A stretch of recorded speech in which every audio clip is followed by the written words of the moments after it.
Hare Krishna, Krishna Krishna, Hare Hare, Hare Rama, Rama Rama, Hare Hare। हरे कृष्णा जी, आपका बहुत स्वागत है अध्याय 4 में।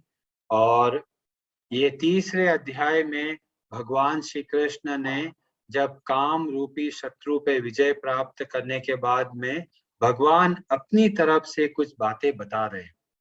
ये बहुत महत्वपूर्ण अध्याय है, क्योंकि यह ऐसा अध्याय है कि जिसमें पहली बार भगवान श्री कृष्ण अपने बारे में बता रहे हैं कि वास्तव में वो कौन है। क्या वो हमारे जैसे मनुष्य है या कुछ और है। तो यहाँ पे भगवान बोल रहे हैं, इमं विवस्वते योगम प्रोक्तवानहम् अव्ययम् विवस्वान् मनवे प्राह मनुरिक्ष्वाकवे अब्रवीत्। तो भगवान बोल रहे हैं कि इस योग को मैंने बहुत समय पहले सूर्य देव को कहा, और सूर्य देव ने अपने पुत्र मनु को कहा, और मनु ने अपने पुत्र इक्ष्वाकु से कहा। तो इस तरह से भगवान बता रहे हैं कि जो ज्ञान मैं आज बता रहा हूं भगवत गीता के माध्यम से, वह ज्ञान कोई नया नहीं बनाया। वो बहुत पहले ये ज्ञान मैं दे चुका हूं। और किसने दिया? मैंने। फिर बाद में भगवान बोल रहे हैं, एवं परा परंपरा प्राप्त इमं राजर्षयो विदुह स काले नेह महता योगो नष्टः परंतप। और भगवान श्री कृष्ण बोले, इस तरह से परंपरा से ये ज्ञान किसको प्राप्त हुआ? राज ऋषियों को। ये बहुत अद्भुत वर्ड है, राज ऋषि।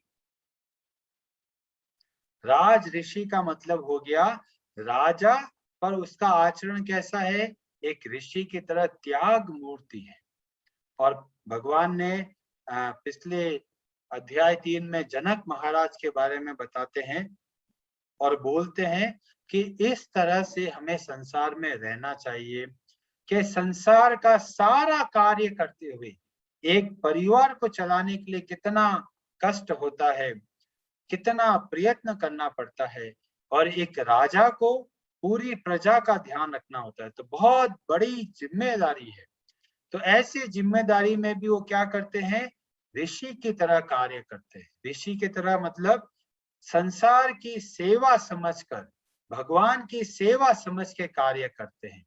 और इस तरह से ये परंपरा राज ऋषियों को प्राप्त हुई, जो बड़े बड़े राजा हुए, पर उनका जो आचरण था एक ऋषि की तरह था। पर क्या हुआ? वही परंपरा समय के साथ लुप्त हो गई। समय के साथ में वो परंपरा खत्म हो गई। इसलिए भगवान बोल रहे हैं कि वही परंपरा जो खत्म हो गई उसको मैं वापस बता रहा हूं। तो यहाँ पे बहुत महत्वपूर्ण शब्द आया, परंपरा। तो ये बहुत आवश्यक है कि जो अध्यात्म ज्ञान है वह क्या करना चाहिए? एक परंपरा से प्राप्त होना चाहिए। अगर परंपरा में नहीं है तो बोलते हैं ऐसा ज्ञान अधूरा ज्ञान हो सकता है।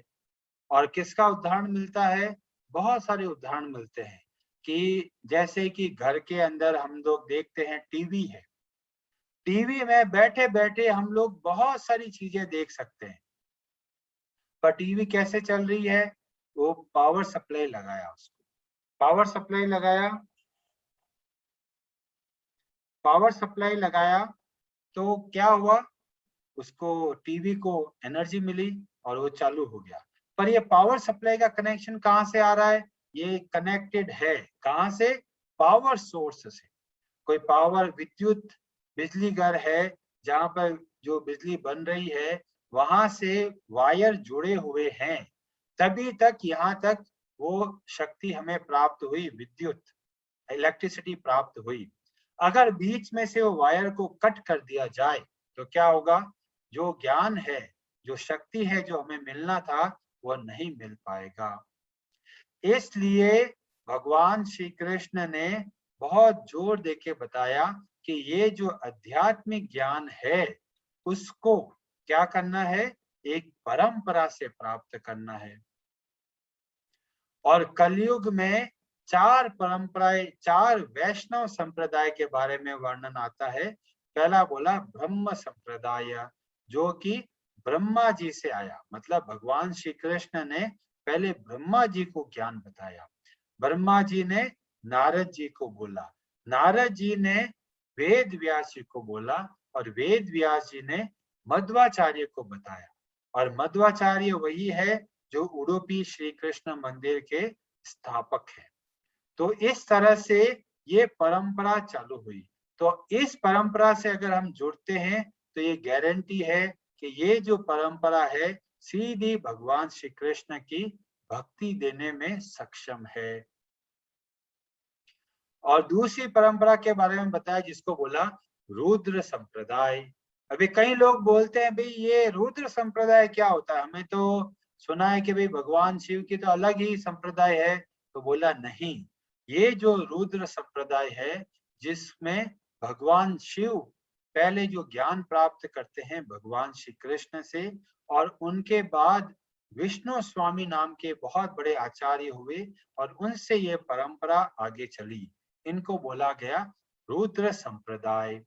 और अभी आजकल आप लोग देखेंगे उदयपुर, राजस्थान के उदयपुर के अंदर के पास में एक छोटा सा एरिया है जिसको बोलते हैं नाथ द्वारा। नाथ द्वारा में श्रीनाथ जी का मंदिर बहुत फेमस है। तो वहां की जो पूजा विधि विधान है वो पुष्टि मार्ग कहलाते हैं, जो कि रुद्र संप्रदाय से जुड़े हुए हैं। एक संप्रदाय को बोला गया श्री संप्रदाय। ये जो श्री संप्रदाय है ये लक्ष्मी जी से आता है, मतलब भगवान श्री कृष्ण ने लक्ष्मी जी को बताया।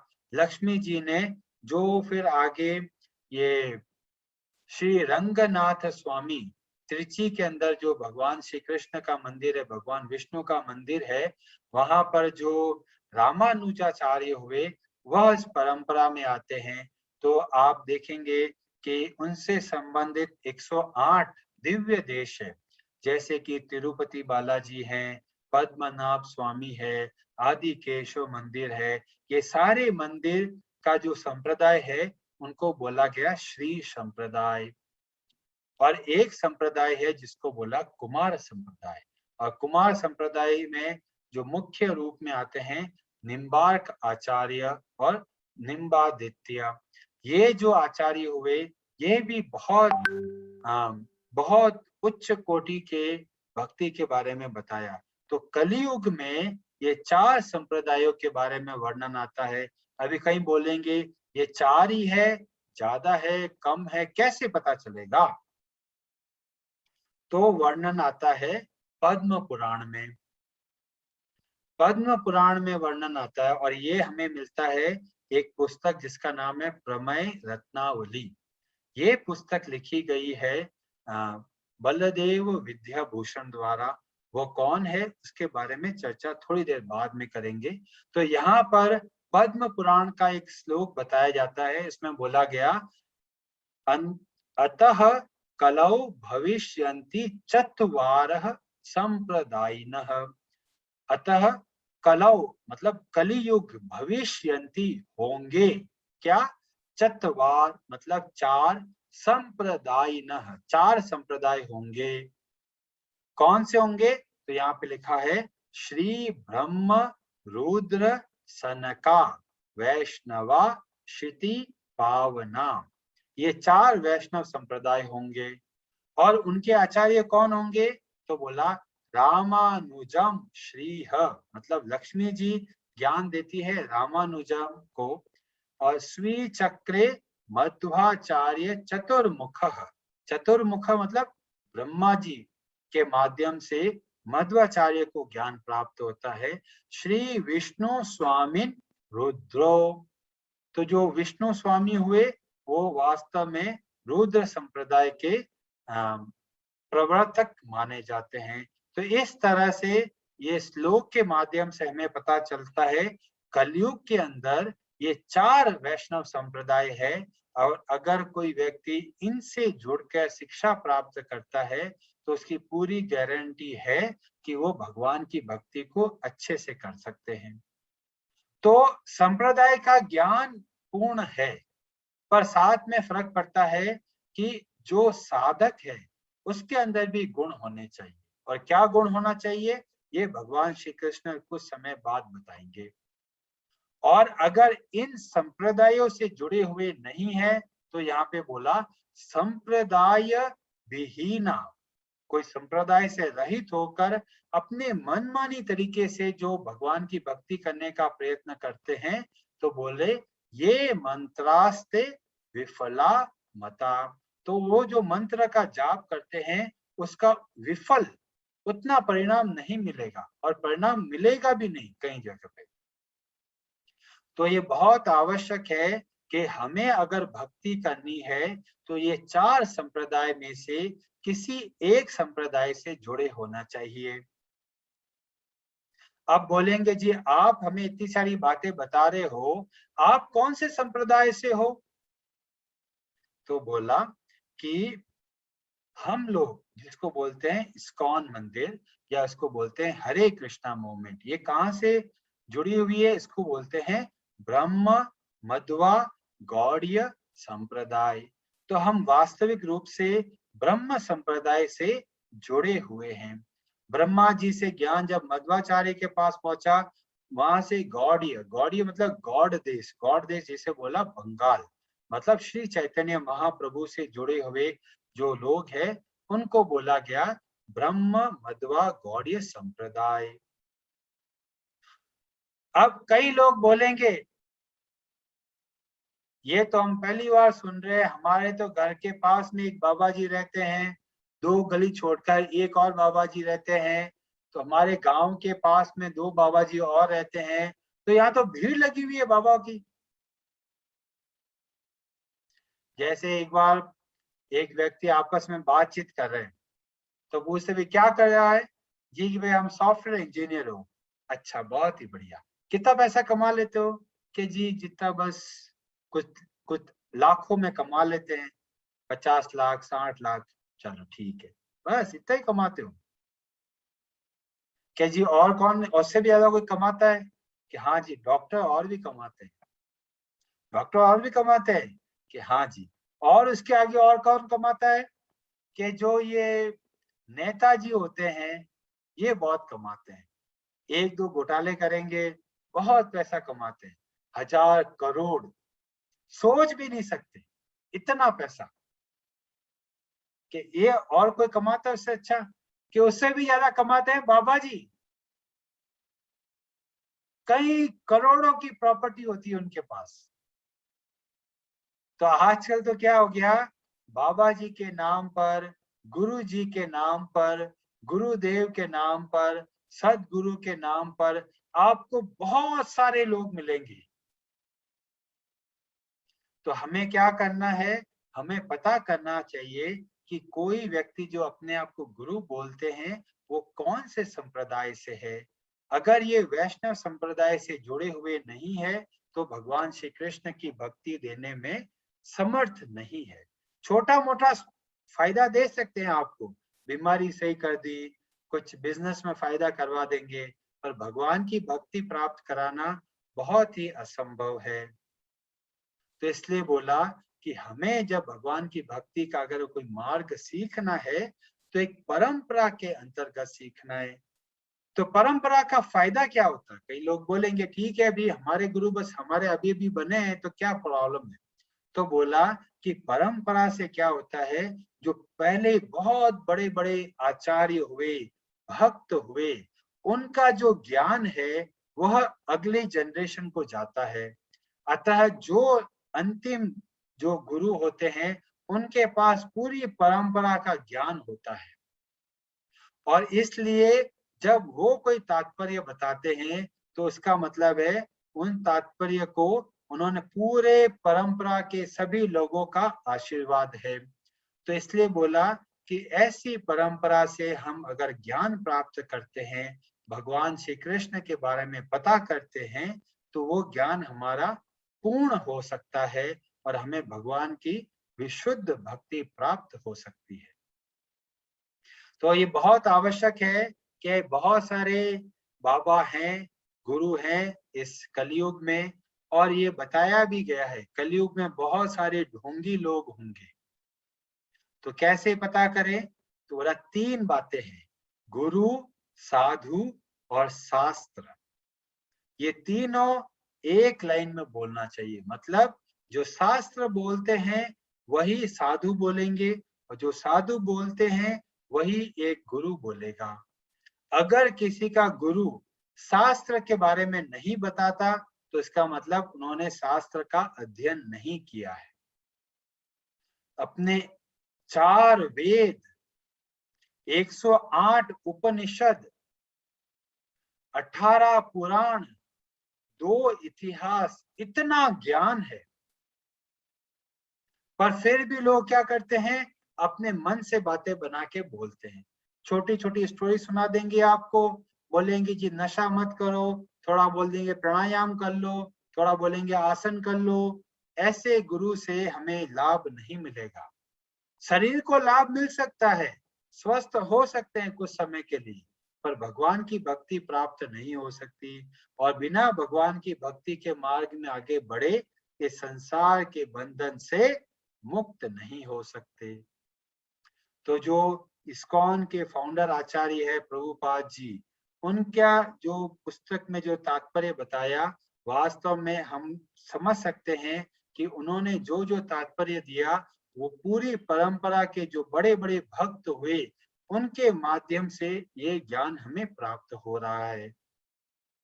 और यही बात भगवान श्री कृष्ण बोल रहे हैं भगवत गीता में, और यही बात पद्म पुराण के माध्यम से हमें पता चलती है। तो इसमें से आप देखेंगे कि बलदेव विद्याभूषण आते हैं 27वें नंबर पे, 26-27।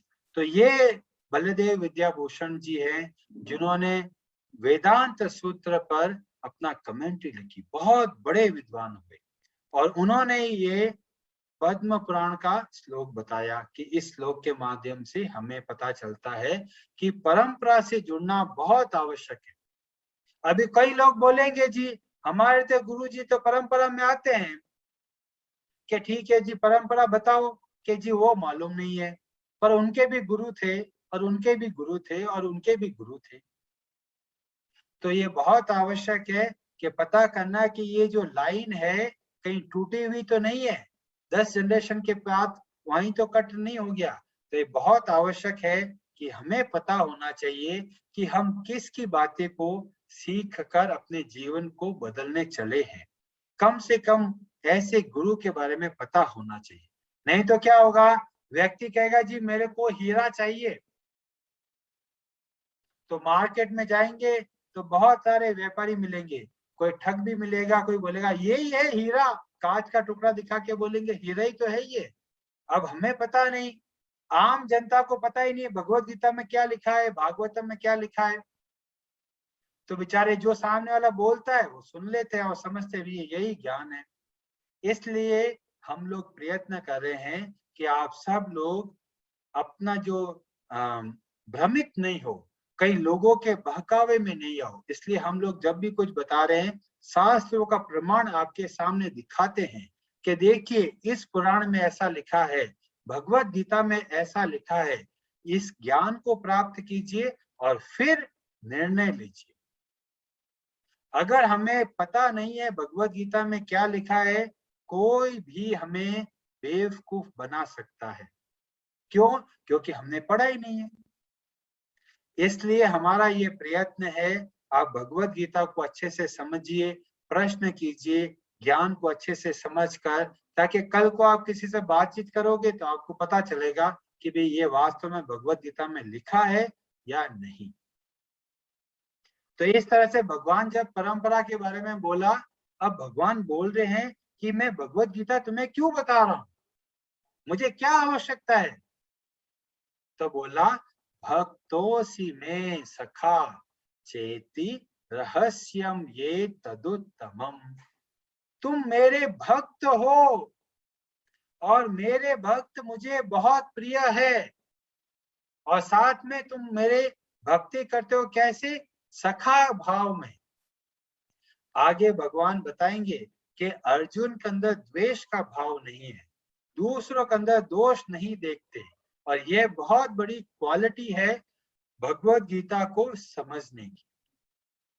तो भगवत गीता ऐसी नहीं है कि किताब खोली और पढ़ लिया, हाँ जी हम तो समझ गए, भगवत गीता नहीं समझ में आएगी। भक्तोसी, भक्त बनेंगे तब ही भगवत गीता समझ में आएगी। और यही बात भगवान वापस बोलेंगे 18वें अध्याय में। भगवान बोलते हैं भक्तया माम अभिजानाति, जो भक्त है वही मुझे अच्छे से समझ सकते हैं। ना मैं ज्ञान के माध्यम से समझ में सकता हूँ, न कर्म के माध्यम से, न पुराणों के माध्यम से, न शास्त्रों के माध्यम से, केवल भक्त ही मुझे समझ सकता है।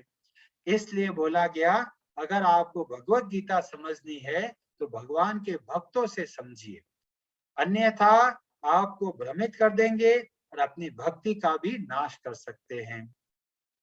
तो भगवान ने बताया कि तुम मेरे भक्त हो, इसीलिए ये मैं बता रहा हूं, और ये बहुत उत्तम रहस्य है। अब देखिए इससे भी बड़ी बात क्या है कि भगवान श्री कृष्ण सामने खड़े हैं, सामने भगवान श्री कृष्ण खड़े हैं और अर्जुन भगवान के सामने प्रश्न कर रहे हैं। ऐसा नहीं है कि अर्जुन अंधविश्वास करके जो भगवान बोल रहे हैं चुपचाप सुनते जा रहे हैं, नहीं, इमीडिएटली तुरंत प्रश्न किया। अर्जुन ने क्या प्रश्न किया? अपरम भवतो जन्म परम जन्म विवस्वतः, आपका जन्म तो अभी हुआ है मेरे सामने सामने, और सूर्य का जन्म बहुत प्राचीन है। कथमेतद विजानीयाम त्वमादौ प्रोक्तवानिति, फिर मैं इस बात को कैसे समझूं कि आपने ही ये ज्ञान बताया सूर्य को। देखिए भगवान के सामने सामने बैठे हैं और भगवान से ही प्रश्न कर रहे हैं, आपका जन्म तो अभी हुआ है, आप सूर्य को कैसे बता सकते हो? पर यहाँ पे एक बहुत महत्वपूर्ण बात है जो हमें समझने के लिए जरूरी है कि यहाँ पे ये नहीं बोल रहे हे भगवान कृष्ण, भगवान तो छोड़ो, कृष्ण मुझे लगता है आप तो झूठ बोल रहे हो, आप कैसे सूर्य को बता सकते हो? अर्जुन ने ऐसा प्रश्न नहीं किया। अर्जुन को भगवान कृष्ण की बात पर पूर्ण विश्वास है। तो अर्जुन के शब्दों को देखिए, कथमे तद विजानीयाम, मैं कैसे समझूं? मुझे आपके ऊपर भरोसा है कि आप जो बोल रहे हो सत्य वचन है, पर मैं कैसे समझूं? और यहाँ पर भगवान अपने बारे में बताते हैं, और क्यों बता रहे हैं? भक्तोसी में सखा, तुम मेरे भक्त हो, इसीलिए तुम्हें मैं बता रहा हूं अपने बारे में, नहीं तो मैं बताता नहीं हूं। कई लोग समझते हैं कि भगवान तो बस अपनी प्रशंसा सुनने को तैयार बैठे हैं, पर नहीं, भक्त होते हैं केवल उन्हीं को भगवान बताते हैं कि अपना वास्तविक स्वरूप क्या है। और यहाँ पे भगवान बोल रहे हैं बहुत बड़ा अंतर। कई लोग बोलते हैं कि हम लोग योग करेंगे, तपस्या करेंगे और हम भगवान बन जाएंगे। तो भगवान कोई बनता नहीं है, ना कोई बन सकता है। यहाँ पे भगवान बोलते हैं श्री भगवानुवाच बहूनि मे व्यतीतानि जन्मानि तव चार्जुन तान्यहं वेद सर्वाणि न त्वं वेत्थ परन्तप। अब भगवान ने अपना पहला सबसे बड़ा राज बता रहे हैं। अभी तक अर्जुन भगवान श्री कृष्ण को एक सखा के रूप में देख रहे थे कि भाई ये तो मेरे मित्र है, पर अब क्या लग रहा है?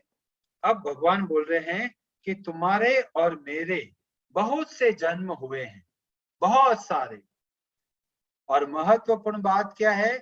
तान्यहं वेद सर्वाणि, मुझे पता है कि मेरा जन्म कब कब हुआ है और किस लिए हुआ है। पर न त्वम वेत्थ परन्तप, पर तुम सब भूल चुके हो। जन्म दोनों के बहुत हुए हैं, ऐसा नहीं है बस मैं अभी आया हूं। भगवान बोल रहे हैं मैं बहुत समय से आ रहा हूं, जा रहा हूं, और मुझे पूरा पता है मैं कब कब आया हूं और किस लिए आया हूं। तो ये बहुत बड़ा अंतर है। कोई भी योगी, कोई भी किसी भी कोई भी योगी इस अवस्था तक नहीं पहुंच सकते। क्यों? क्योंकि भगवान भगवान है, भगवान कोई बनता नहीं है। फिर भगवान ने अपनी अगली लाइन बोली, ये भगवान अपने गुणों के बारे में बता रहे हैं। क्या? अजोपि सन्न अव्ययात्मा भूतानामीश्वरोऽपि सन् प्रकृतिं स्वाम अधिष्ठाय संभवामि आत्म मायया। बाकी सब कैसे आते हैं?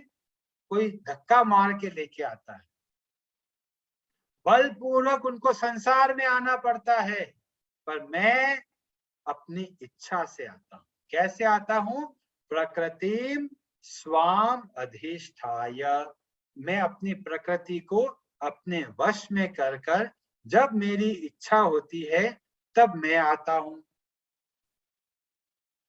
और हम निर्धारित नहीं करते कि हम किसके घर में जन्म लेंगे। अगर हमारे पास ये कंट्रोल होता तो हम तो सीधा टाटा अंबानी के घर में जन्म लेते, कम से कम काम तो नहीं करना पड़ता। पर हमारा उस पर वश नहीं है, हमें पता ही नहीं हम क्यों इस संसार में आ गए।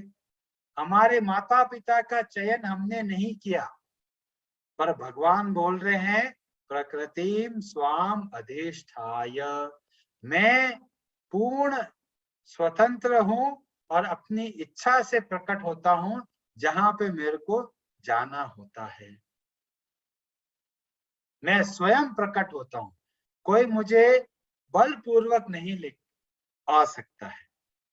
फिर भगवान बोलते हैं तो ठीक है, कोई आपको लेके नहीं आ सकता तो फिर आप कैसे आ गए? तो बोला यदा यदा हि धर्मस्य ग्लानिर्भवति भारत अभ्युत्थानम् अधर्मस्य तदात्मानं सृजाम्यहम्। जब अधर्म फैलता है तब मैं आता हूं। अभी कई लोग बोलेंगे कि चलो ठीक है, अधर्म की स्थापना की जो हो रही है उसका नाश करने के लिए भगवान प्रकट होते हैं। और तो कई बार ऐसे, एक बार एक छोटी सी स्टोरी बताता हूँ कि जैसे कि जनरली पता नहीं मेरे को, पर मैं बता रहा हूँ, जैसे कि अकबर और बीरबल, या कोई मुस्लिम राजा और उसके एक सेनापति जो कि पंडित है, वैसा मान के हम लोग सोच सकते हैं। मान लेते हैं कि अकबर और बीरबल है, आपस में चर्चा कर रहे हैं। अकबर बोलता है कि देखो हमारे अल्लाह है, उनके पास इतने पैगंबर है कि उनको आने की जरूरत ही नहीं है, वो अपने एक पैगंबर को भेजते हैं और बहुत है हमारे लिए। और देखो तुम्हारे कभी राम जी आ रहे हैं, कभी कृष्ण भगवान आ रहे हैं, कभी नरसिंह भगवान आ रहे हैं, क्या उनके पास कोई पैगंबर नहीं है क्या? तो बीरबल बोलते हैं जहापना थोड़ा समय दीजिए। ठीक है, तो एक बार अकबर और बीरबल और अकबर का पूरा परिवार, बच्चा, छोटा सा बच्चा और बहुत सारे सैनिक कहीं घूमने जाते हैं और वहां पर एक बहुत सुंदर एक तालाब है। वहां पे वो कहते हैं बच्चे का थोड़ा घुमा के लेके आते हैं, तो सैनिक को साथ में भेजते हैं, भाई बच्चे का ध्यान रखना। और सैनिक और बच्चा दोनों को बैठा रहे नाव में। अब ये अकबर और बीरबल बातचीत कर रहे हैं, इतने में थोड़ा दूर देखा नाव हिल रही है और जैसे ही बीरबल अकबर की तरफ देखते हैं तो अकबर गायब। अकबर कहाँ चला गया? क्या देखा हो तो पानी में कूद गया और तैरता हुआ जा रहा है नाव के पास। और वहां पहुंचा तो बच्चा होता नहीं है, बच्चे का पुतला होता है। अकबर बहुत गुस्सा हो जाता है, मेरे साथ ये मजाक। और वापस आता है और बोलता है कि क्या ये अभी तो बच्चा गया था मेरे इस नाव में, अभी ये पुतला कहाँ से आ गया? तो बीरबल बोलते हैं, जी मैंने सैनिक को बोला था बच्चे को मत बैठाओ, पुतले को बैठा दो, क्योंकि मुझे कुछ बात बतानी थी। तो अकबर गुस्सा हो गया, बीरबल तुम मेरे साथ ऐसा मजाक करते हो? तो बोलता है, बीरबल बोल रहा है कि जहांपना मुझे क्षमा कीजिए, आपने कुछ समय पहले एक प्रश्न किया था कि हमारे तो अल्लाह आते नहीं है, हमारे तो पैगंबर आते हैं, बस बहुत है। पर आपके जो सनातन धर्म है उसमें खुद भगवान आ जाते हैं, क्या उनके पैगंबर नहीं है? अब मैं आपसे ये प्रश्न करता हूं कि बच्चा जब पानी में गिरा, पुतला गिरा था, तो आपने अपने सैनिक को क्यों नहीं बोला? आप अपने सैनिक को आदेश देते कि जाओ वो पानी में गिर गया उसको बचाओ, आप क्यों कूदे? अकबर बोला, क्योंकि वो मेरा अपना है। बीरबल बोलते, हाँ यही बात हमें पता चलती है जब भगवान स्वयं आते हैं। क्यों आते हैं? भगवान का अपनापन है किसके प्रति? समस्त जीवों के प्रति। तो उसके उनके उद्धार के लिए भगवान स्वयं आ जाते हैं। तो इसलिए यहाँ पे बोला कि भगवान जब प्रकट होते, क्यों प्रकट हुए? तो बोला परित्राणाय साधूनां विनाशाय च दुष्कृतां धर्म संस्थापनार्थाय संभवामि युगे युगे। तो सबसे पहला जो उद्देश्य है भगवान का, वो है परित्राणाय साधूनां। जो भगवान के भक्त है उनको मुक्त करने के लिए भगवान आते हैं। तो भगवान आके लीला करते हैं किसके लिए? हम सब के लिए, हमें बताने के लिए कि जीवन को किस तरह से जीना है और हमारा इस जीवन में क्या उद्देश्य है। और इसके लिए भगवान स्वयं आ जाते हैं। जैसे कोई बच्चा दलदल में फंस गया है तो पिताजी भी दलदल में कूद के उसको बचाने के लिए आते हैं। ऐसे दयालु भगवान को छोड़कर और हम पता नहीं कहां कहां भटकते हैं। भगवान स्वयं आ जाते हैं। यहाँ पे बोलते हैं भगवान को आते हैं, जो बोलते हैं अवतार। अवतार का मतलब अवतरण। अवतरण का मतलब आते हैं। ऐसा नहीं है भगवान का जन्म हुआ है, भगवान प्रकट होते हैं और अदृश्य हो जाते हैं। आए और क्या किया? बहुत सुंदर लीलाएं करी, और ऐसी लीलाएं करी जिससे हमें बहुत कुछ सीखने को प्राप्त होता है। हमें जीवन के जो नियम है कि हमें जीवन कैसे जीना चाहिए, वैसा हमें प्राप्त होता है। और उसके बाद में बोला कि चलो ठीक है, आप आ गए और आपने लीलाएं करी है, तो हमको क्या फायदा हुआ? तो भगवान यहाँ पे बता रहे हैं कि उनके कर्म कैसे हैं। जन्म कर्म च मे दिव्यम एवं यो वेति तत्वतः त्यक्त्वा देहम पुनर्जन्म नेति। मामेति सोऽर्जुना। ये भगवान श्री कृष्ण बोल रहे हैं कि उनका जो जन्म होता है और उनके जो भी कर्म है वो कैसे हैं, दिव्य है, अद्भुत है। और जो इसको समझ लेता है तत्व से, वो क्या होता है, त्यक्तवा देहम, अपने देह का त्याग करने के बाद पुनर्जन्म नेति, उसका वापस जन्म नहीं होता। ऐसी अद्भुत भगवान के दिव्य लीलाएं है कि मतलब हम मुक्त हो जाते हैं केवल भगवान की लीलाओं को सुनते हुए और समझते हुए। यो वेत्ति तत्वतः, तत्व से समझ लेते हैं कि भगवान लीलाएं क्यों कर रहे हैं, क्या उनको मजा आ रहा है या वो अपने भक्तों के लिए करते हैं। अभी यहाँ आप देखेंगे यह है दामोदर लीला है जिसमें भगवान को बांध दिया गया। क्या कोई भगवान को बांध सकता है, कोई नहीं बांध सकता, पर बोले भगवान स्वयं बंधते हैं प्रेम से। तो यहाँ पर यशोदा मैया के जो वात्सल्य भाव है उसको देखते हुए भगवान अपने आप को बांध देते हैं। और भगवान की आंखों में कैसा है, भय। क्या भगवान को भय हो सकता है, पर यहाँ पे भगवान ऐसी लीलाएं कर रहे हैं जो सबके मन को मोहित करते हैं और हमें बताते हैं कि संसार में हम कैसे रह सकते हैं। और इस तरह से भगवान ने बोला कि जो भगवान की जो लीलाएं हैं वो बहुत अद्भुत और बहुत दिव्य है।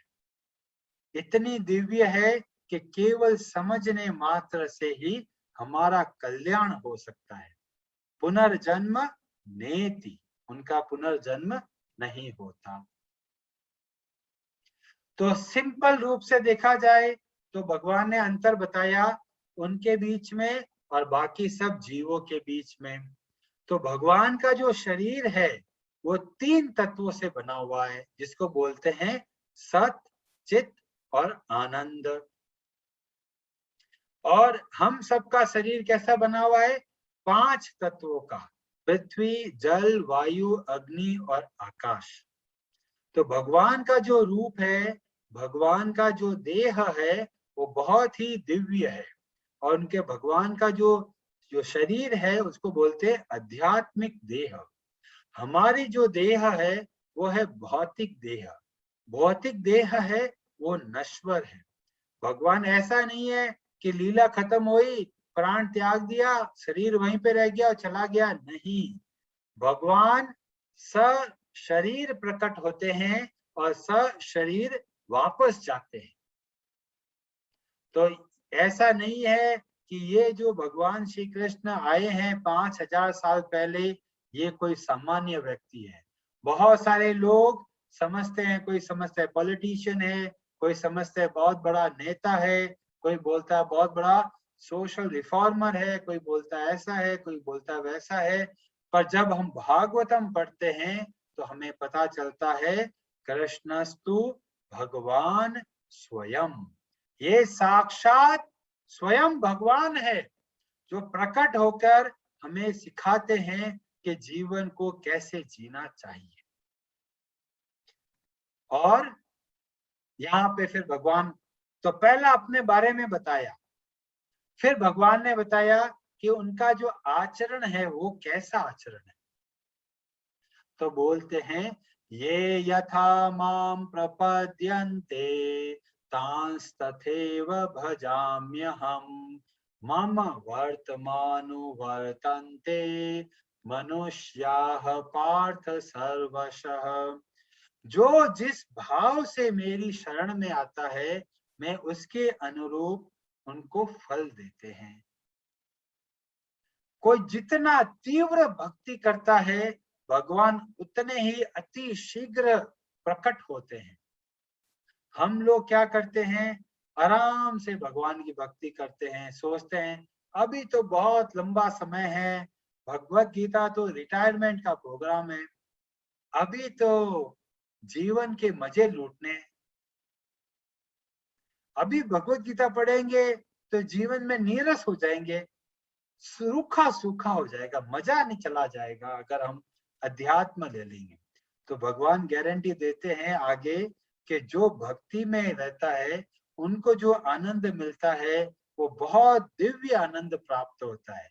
ऐसा नहीं है कि भक्त बहुत ही नीरस और उदास रहते हैं, नहीं, भक्त बहुत उत्साह से रहते हैं। हनुमान जी समुद्र के किनारे बैठे हैं, सब लोग तैयार बैठे हैं कि अभी लंका के उधर जाएगा कौन, इतना बड़ा समुद्र कौन पार करेगा। सब लोग बातचीत कर रहे हैं, अंगद कुछ बोल रहे हैं, कोई कुछ बोल रहे हैं, हनुमान जी चुपचाप बैठे हैं। जामवान देखते हैं इन सब में सबसे बड़े योग्य हनुमान जी हैं, और जामवान जाके हनुमान जी को बोलते हैं, हनुमान जी आपके पास बहुत शक्ति है, आप जाइए और पूरा समुद्र को लांग कर लंका जाइए। आप तो पवन पुत्र हैं, अतुलित बलशाली हैं। हनुमान जी कहते हैं मजा नहीं आ रहा मेरे को, उदास बैठे हैं, चुपचाप बैठे हैं, सोच रहे क्या करें। फिर जामवान एक ऐसी बात बोलते हैं और हनुमान जी के अंदर बहुत बड़ा परिवर्तन आ जाता है। तुलसीदास जी रामचरितमानस में लिखते हैं, और ये जामवान बोल रहे हैं, क्या बोल रहे हैं जामवान, बहुत गौर देके सुनिए। जामवान बोलते हैं, राम काज लगी तव अवतारा, सुनत ही भयउ पर्वताकारा। जैसे ही बोला, आधी लाइन बोली जामवान जी ने, क्या बोला, राम काज लगी तव अवतारा। हनुमान जी आपका जो जन्म हुआ है वो किसके लिए हुआ है, राम काज, भगवान की सेवा के लिए हुआ है। बस इतना सुनते ही सुनत भयउ पर्वताकारा, तुरंत विशाल काय दे धारण कर ली, जय श्री राम, और तुरंत तैयार हो गए। तो आप ये मत सोचिए कि भगवान के भक्तों के जीवन में नीरस, उदास, हताश रहते हैं। भगवान के भक्त बहुत उत्साह से कार्य करते हैं। तो यहाँ पे भगवान ने बोला, ये यथा माम प्रपद्यन्ते, जो जिस भाव से मेरी शरण में जाता है, तांस तथैव भजाम्यहम्, वैसे ही मैं उनको फल प्रदान करते हैं। अब हम लोग कई बार सोचते हैं कि भाई हमारे जीवन में भगवान का क्या योगदान है। सुबह घंटी बजाई, फिर भगवान को भूल गए, भगवान अपने रास्ते में, मैं अपने गल्ले पे बैठा हूं, बस इतना ही काम है। पर जब भगवान को बोलेंगे, भगवान आप मेरी गाड़ी के जो मेन स्टीयरिंग व्हील है वो आप हो, उसके बिना गाड़ी नहीं चलेगी हमारी, तो भगवान की भक्ति हमें तुरंत देखने को मिलती है, उनका प्रभाव। पर बहुत सारे लोग क्या समझते हैं, जैसे कुछ एक एक्स्ट्रा जो पहिया होता है स्टेपनी में, कि कभी पंचर हुई तो काम आएगा। कई लोग ऐसा लेके बैठते हैं भगवान को कि भाई जब जरूरत होगी तब भगवान को डिस्टर्ब करेंगे, नहीं तो भगवान को डिस्टर्ब क्यों करना है। तो भगवान बोलता है ठीक है भाई, मेरे को डिस्टर्ब नहीं करना चाहते, मैं आपको डिस्टर्ब नहीं करूंगा। तो जो जिस भाव से भगवान की शरण में जाते हैं, भगवान उसी भाव से उनको स्वीकार करते हैं। तो हमें क्या करना है, बहुत तीव्र भक्ति करनी है। भगवान ने बोला, दो नाव पे सवार होके काम नहीं चलेगा। 18वें अध्याय में भगवान बोलते हैं, सर्वधर्मान परित्यज्य माम एकम शरणम व्रज। अलग अलग देवी देवताओं की शरण में जाओगे तो कोई काम नहीं आएगा, एक की शरण में रहना है, जिसको बोलते हैं न अन्य, उसको बोलते हैं अनन्य भक्ति। तो शरण लेनी है तो पूर्ण रूप से शरण लेनी है। अभी कई लोग भगवान के भगवत गीता पर एक आरोप लगाते हैं कि ये सारा कास्ट सिस्टम जो है, ये देखो भगवत गीता में बोला है, चातुर्वर्ण्यम मया सृष्टम, ये 4 वर्ण मैंने बनाए, ब्राह्मण, क्षत्रिय, वैश्य और शूद्र। तो कहते हैं ये जातिवाद तो भगवान ने दिया है, तो कहते हैं जो जातिवाद के आज वर्णन हो रहा है वो बिल्कुल अलग है। क्यों? कि भगवान ने जो 4 वर्ण बताए वो कैसे विभाजित किए? गुण कर्म विभागशः। गुणों के और उनके आचरण कैसे हैं उसके अनुसार 4 वर्ण बनाए हैं भगवान ने। पर हम लोग क्या कहते हैं कि ब्राह्मण का बेटा ब्राह्मण, क्षत्रिय का बेटा क्षत्रिय, शूद्र का बेटा शूद्र। पर ये संभव नहीं है। भगवान बोले गुण होने चाहिए। तो ब्राह्मण का बेटा ब्राह्मण नहीं होता। ब्राह्मण के बेटे को ट्रेनिंग लेने के बाद में ही वो ब्राह्मण बनता है। तो ये गलत प्रथा चल गई। अभी कई आप लोग देखेंगे, एक डॉक्टर है, डॉक्टर का बेटा क्या डॉक्टर होता है? नहीं। डॉक्टर के बेटे को भी डॉक्टर के लिए एग्जाम देना पड़ता है, पढ़ाई करना पड़ता है, योग्यता सिद्ध करनी पड़ती है। जब योग्यता सिद्ध होती है तब वो डॉक्टर बन सकता है। ऐसे ही जो ब्राह्मण है वह भी बोला गया कि ब्राह्मण के पुत्र ब्राह्मण नहीं होते, उनको योग्य बनना होता है। तो ये भगवान ने वर्णन किया, गुण कर्म विभागशः। और भगवान बोलते हैं न माम कर्माणि लिम्पन्ति न मे कर्म फले स्पृहा इति माम योऽभिजानाति कर्म भेन्न स बध्यते। तो भगवान बोलते हैं मैं भी बहुत सारे कार्य करता हूँ पर वो कोई कर्म मुझे नहीं बांध सकते। क्यों नहीं बांधते? न मैं कर्म फले स्पृहा, क्योंकि कर्मों के फलों में मेरी आसक्ति नहीं है, इसलिए कर्म नहीं बांधते। तो भगवान हमें प्रेरणा देते हैं कि हमें भी इस तरह से कार्य करना है कि हम संसार के जो कर्म करते हैं उसके साथ में क्या फल मिलेगा उसकी आशा नहीं करनी है। और इस तरह से हम कार्य करेंगे तो बड़े आराम से इस संसार के बंधन से मुक्त हो सकते हैं। और इस तरह से भगवान ने बोला कि जैसे मैं कार्य करता हूं ऐसे ही तुम्हें भी करना चाहिए। और कैसे करना है? कुरु कर्मेव तस्मात् त्वं पूर्वैः पूर्वतरम कृतम। जो महापुरुषों ने जो मार्ग बताया वैसे मार्ग के अनुसार चलना है। महाभारत में वर्णन आता है महाजनो येन गता स पंथा। जिस मार्ग पर भगवान के भक्त चलते हैं उसी मार्ग को हमें अनुसरण करना है। इस तरह से हम कार्य करते हुए राज ऋषि की तरह कार्य कर सकते हैं। आप सेठ जी बन के कार्य कर सकते हो, आप एक ऑफिसर बन के कार्य कर सकते हो। कैसे कार्य करना है? भगवान की सेवा समझ के। बस पूरी भगवत गीता में आपको भगवान अलग अलग तरीके से यही बात बताएंगे कि आपको ये संसार छोड़ के जाना नहीं है। जो भी कार्य कर रहे हो उसमें भगवान को जोड़ना है, उसी को बोलेंगे योग। और इस तरह से भगवान बहुत सारी बातें बताते हैं कि कर्म अकर्म और विकर्म होते हैं और हमें तीनों चीजें समझना बहुत आवश्यक है।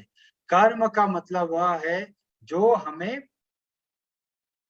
पुण्य प्रदान करे, जो शास्त्रों के अनुसार आचरण करे। तो जो हमें अच्छे कर्म जिससे बोलते हैं उसको बोला गया कर्म, और उस वजह से क्या होता है? हमें पुण्य प्राप्त होता है। फिर बोला विकर्म। विकर्म का मतलब हो गया पाप का आचरण, गलत आचरण जब कार्य करते हैं तो बोला कि ये कहलाता है विकर्म। विकर्म करने से पाप होता है, पाप से प्रतिक्रिया मिलती है और उससे हमारे जीवन में कष्ट आते हैं। और तीसरा बोला अकर्म। अकर्म वह होता है जिससे हमें परिणाम हम उसके परिणाम की आशा नहीं करते। परिणाम तो मिलेगा, आप अच्छे से पढ़ाई करोगे तो आप पास तो होगे, अच्छे मार्क्स तो आएंगे, पर ये आशा करना कि मेरे को बहुत बढ़िया अंक मिलेंगे, ऐसा नहीं करना। अकर्म का मतलब है फल की आशा का त्याग करना। परिणाम मिलेगा, ये मत सोचिए कि मैं मेहनत करता जाऊंगा और मेरे को लॉस होता जाएगा, नहीं। भगवान के लिए कार्य किया गया कभी भी गलत परिणाम नहीं देता। तो इस तरह से भगवान ने अकर्म विकर्म सबके बारे में बताया और फिर बोला हमें भी पूर्ण तरह से अच्छी पूरी पूरी शक्ति के साथ कार्य करना है। जो हमारा उत्तरदायित्व है, एक पुत्र का जो कर्तव्य है उसको पालन कीजिए, पिता का जो कर्तव्य है उसका पालन कीजिए, एक विद्यार्थी का कर्तव्य है उसका पालन कीजिए, एक शिष्य है तो उसका पालन कीजिए, एक गुरु है तो उसका पालन कीजिए। जो जो आपका निर्धारित कर्तव्य कर्म है उसको आप कीजिए पूरी शक्ति के साथ, भगवान से जोड़ते हुए। प्रभुपाद जी ने इतनी उम्र थी, लगभग 70 वर्ष की आयु में, फिर भी कम से कम 14 बार पूरे विश्व में भ्रमण किया। वहां कोई घूमने नहीं गए कि लोग स्विट्जरलैंड जा रहे घूमने। प्रभुपाद जी गए हर जगह पे, किस लिए गए? लोगों को भक्ति के बारे में बताने, मार्ग बताने। और इस तरह से हम भी पूर्ण रूप से कार्य करते हुए भी संसार के बंधनों से मुक्त रह सकते हैं। और बोला कि ऐसा ज्ञान कैसे प्राप्त होगा? तो शुरू में बोला परंपरा से जुड़ा होना चाहिए। परंपरा से कोई हमें भक्त मिले तो हमें क्या करना है? तद विद्धि प्रणिपातेन परिप्रश्नेन सेवया उपदेक्ष्यन्ति ते ज्ञानम ज्ञानिनस् तत्वदर्शिना। यहाँ पे बहुत महत्वपूर्ण है जिज्ञासा करना, प्रश्न करना। और प्रश्न करने से पहले क्या है? प्रणिपातेन, समर्पित होकर और खुले कानों से प्रश्न करने चाहिए, क्योंकि जब ऐसे प्रश्न करते हैं तो हमें उसका लाभ मिलता है। और तीसरा बताया सेवा करो। जब हम सेवा करते हैं, प्रश्न पूछते हैं और उनके जो बताए हुए मार्ग के अनुसार चलने का प्रयत्न करते हैं, तब ऐसे ज्ञानी आपको ज्ञान का उपदेश करेंगे। और ज्ञानी कैसे होना चाहिए? तत्वदर्शिना, जो स्वयं उसका पालन करते हैं और स्वयं भक्ति के प्रभाव को उन्होंने समझा है, ऐसे व्यक्ति हमको ज्ञान दे सकते हैं। तो बोला कोई योग्यता चाहिए? तो बोला 3 योग्यता चाहिए ज्ञान प्राप्त करने की। कौन सा ज्ञान? भगवान की भक्ति का ज्ञान। उसके लिए पहला गुण बोला श्रद्धावान लभते ज्ञानम तत्परः संयतेन्द्रियः ज्ञानम लब्ध्वा पराम शांतिम अचिरेणाधिगच्छति। श्रद्धावान होना चाहिए, समर्पित होना चाहिए और अपनी इंद्रियों को नियंत्रित करने का प्रयत्न करने वाला होना चाहिए। अगर ये 3 चीजें है तो ज्ञान प्राप्त करने में आसानी होगी। तो बोले कि किस बात का ध्यान रखना है? कि हाँ, 3 बातों का ध्यान रखना है। क्या? कि ये 3 गुण होते हैं जो हमें मार्ग में अवरोध पैदा करते हैं। पहला अज्ञानी, मतलब जो शास्त्र पढ़ने में इंटरेस्ट नहीं लेते, उनको ज्ञान प्राप्त नहीं होगा। दूसरा, जिसको श्रद्धा नहीं है, किस पे? जो शास्त्रों पर, और संदेह करते हैं, अरे ये शास्त्र में ऐसे कैसे लिख दिया? इस तरह से जब हम संदेह करते हैं तो हमें ज्ञान प्राप्त नहीं होता। तो हमें 3 बातों का ध्यान रखना है, 3 बातों का पालन करना है और 3 बातों से बचना है। अज्ञान, विश्वास रहित और शास्त्रों पर संदेह, ये 3 चीजों से हमें बचना है। तो हमें अच्छे से ज्ञान प्राप्त हो सकता है जो भगवत गीता हमें सिखाना चाहती है। और फिर लास्ट में भगवान बोलते हैं कि इसलिए क्या करो, जो संदेह उत्पन्न हुए, जो तुम्हारे हृदय में डाउट उत्पन्न हुआ, वो जो अज्ञान के कारण है कि हम भ्रमित हो गए, इस कारण है, तो क्या करना है? ज्ञान रूपी शस्त्र से काटो। मतलब ज्ञान मार्ग में जो ज्ञान प्राप्त हुआ, उससे जो जो आपके मन में संदेह आ रहा है उसको दूर करो। और यहाँ पे भगवान ने बोला उत्तिष्ठ, खड़े हो हे भारत, और योग में स्थित होकर कार्य करो। तो ये हमें शिक्षा देता है अध्याय 4। अब यहाँ पे भगवान ने ज्ञान ज्ञान इतना बोला कि अगला प्रश्न तैयार है अर्जुन का अध्याय 5। हे कृष्णा जी, आप सबका बहुत बहुत धन्यवाद।